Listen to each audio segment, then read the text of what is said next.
Hey guys, welcome to Madurai chicken. இதில் வந்து கோதுமாவும் வாழைப்பழமும் இருந்தால் நம்ம இந்த மாதிரி பணியாரம் ரெடி பண்ணிடலாம். வாங்க இது எப்படி செய்கிறதுன்னு பார்க்கலாம்.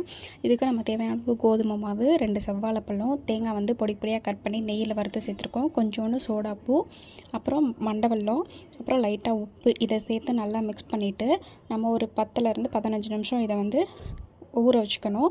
அவ்வளோதான். இது ஈஸியாக நம்ம வந்து பனியார சட்டிலையும் ஊற்றிக்கலாம், இல்லைனா தோசை சட்டிலையும் ஊற்றிக்கலாம்.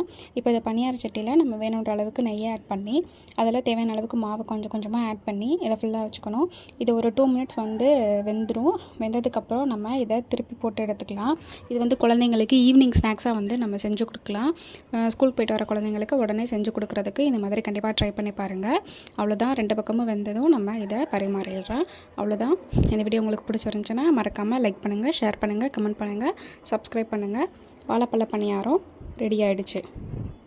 கண்டிப்பாக ட்ரை பண்ணி பாருங்கள். தேங்க்ஸ் ஃபார் வாட்சிங்.